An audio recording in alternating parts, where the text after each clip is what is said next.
Assalamualaikum warahmatullahi wabarakatuh. Senang berjumpa kembali dengan teman-teman semuanya dan seluruh pemirsa dimanapun berada. Pada kesempatan ini saya ingin menceritakan tentang sebuah kejadian baru-baru ini yang mungkin sebagian masyarakat biasa-biasa saja, tetapi sesungguhnya kejadian ini bisa memberikan dampak yang sangat berbahaya bagi kita semua, terutama bagi bangsa Indonesia yang multi etnik, agama, dan ras. Baru-baru ini sebuah pawai besar-besaran di daerah Brebes dan Tegal menggunakan kendaraan roda 2 dan 4 yang diselenggarakan oleh pengikut-pengikut Khilafatul Muslimin. Pawai ini ramai di media sosial dan TikTok dan platform lainnya. Kelihatannya banyak masyarakat yang tidak mengenal siapa dan apa itu Khilafatul Muslimin. Bahkan masyarakat yang mendapatkan brosur yang disebar oleh mereka itu menganggap bahwa ini sebuah partai yang baru muncul di Indonesia. Baiklah, kalau demikian kita bicara sedikit tentang Khilafatul Muslimin. Organisasi Khilafatul Muslimin bukan Hizbut Tahrir dan juga bukan Majelis Mujahidin Indonesia, bukan juga NII. Tetapi ketiga organisasi ini atau keempat organisasi ini memiliki visi yang sama, yaitu menegakkan khilafah Islam di Indonesia.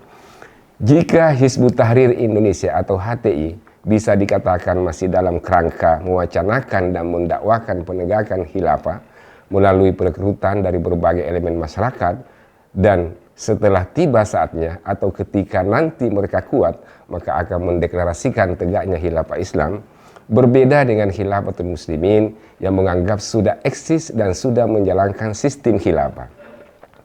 Awal munculnya gerakan Khilafatul Muslimin ini berangkat dari kegelisahan salah seorang tokoh Islam pada saat itu yang bernama Abdul Qahar Hasan Baraja.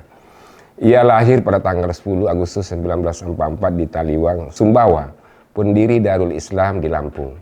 Qahar menganggap bahwa wacana-wacana penegakan khilafah yang selama ini digagas oleh umat Islam dari berbagai negara dan dalam beberapa pertemuan hanya sebatas wacana saja dan tidak pernah terwujud. Pertemuan-pertemuan internasional yang diselenggarakan oleh umat Islam pada tahun-tahun 30-an sampai tahun 70-an tidak pernah berhasil mendeklarasikan tegaknya khilafah Islam di negara muslim.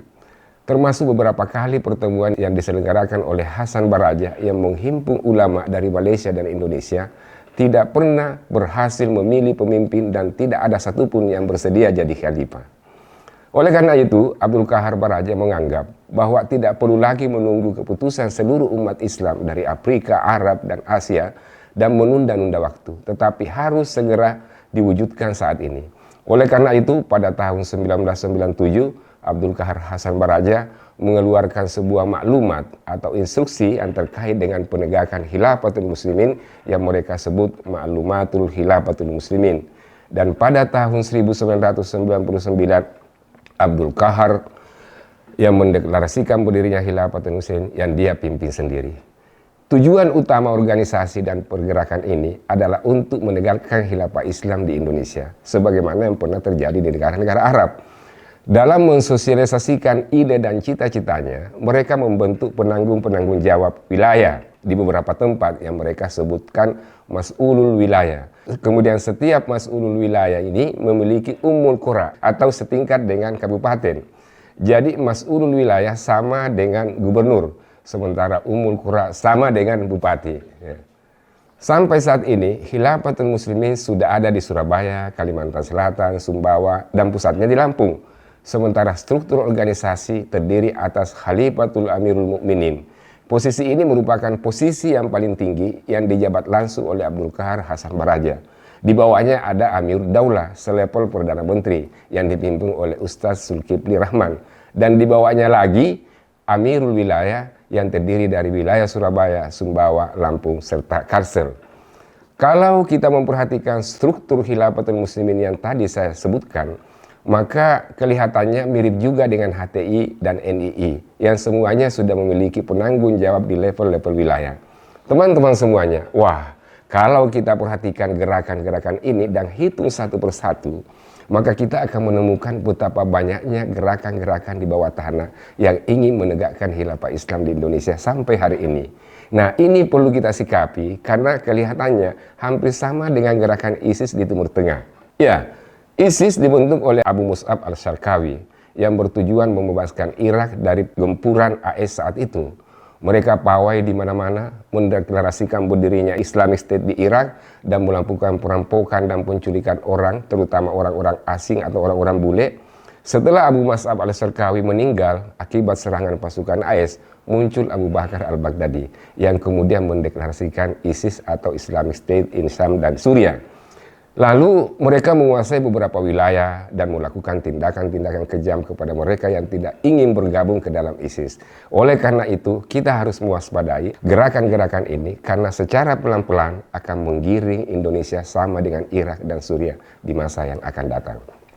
Teman-teman semuanya, berbicara masalah perjuangan Islam, sebenarnya itu adalah kewajiban umat Islam agar terus berdakwah untuk kebaikan umat Islam dan umat manusia. Tetapi dengan jalan yang benar dan sesuai dengan yang diperintahkan oleh Allah Subhanahu wa Ta'ala dalam Al-Quran. Misalnya, Al-Quran mengajak umat Islam agar mengajak orang secara baik dan penuh kebijaksanaan dan berdialog dengan mereka. Dan jika terjadi pertentangan di antara kalian, maka serahkanlah kepada Allah. Nah, penegakan khilafah sama sekali tidak ada perintah di dalam Al-Quran. Semua ayat-ayat yang menyinggung tentang khalifah bukan memerintahkan penegakan khilafah, akan tetapi mengindikasikan bahwa manusia adalah khalifah Allah di muka bumi. Maksudnya, bagaimana manusia memainkan perannya sebagai makhluk yang paling sempurna untuk memakmurkan alam semesta. Dan tujuan ini tidak sedikit ayat dalam Al-Quran yang mengindikasikan hal itu. Saya melihat bahwa memaknai ayat-ayat yang menyinggung tentang khalifah untuk menegakkan khilafah adalah sebuah kekeliruan besar. Apalagi di era sekarang yang keadaan dunia sudah sangat berubah. Sehingga tidak mungkin lagi menegakkan sistem yang pernah eksis dulu seperti Kekaisaran Romawi, Kekaisaran Persia, dan Kekaisaran Mongolia, dan Jepang, dan Cina, serta kekhalifahan Islam. Semua itu terbatas pada masanya. Dunia sudah berubah. Orang Eropa tidak mungkin akan kembali ke sistem Kekaisaran Romawi. Begitu pula orang-orang Persia tidak mungkin akan kembali ke sistem Kekaisaran Persia sebelumnya. Begitu juga yang lainnya. Jadi, kalau kita mengajak umat Islam kembali menegakkan kekhalifahan Islam sebagaimana sebelumnya, saya pikir itu hanya ilusi saja. Apalagi banyak sarjana Islam yang tidak sepaham dengan apa yang diinginkan oleh Abdul Qahar Hasan Baraja dan semua teman-temannya. Saya pikir itu yang saya bisa sampaikan. Terima kasih semua teman-teman. Semoga ini menjadi inspirasi. Wassalamualaikum warahmatullahi wabarakatuh.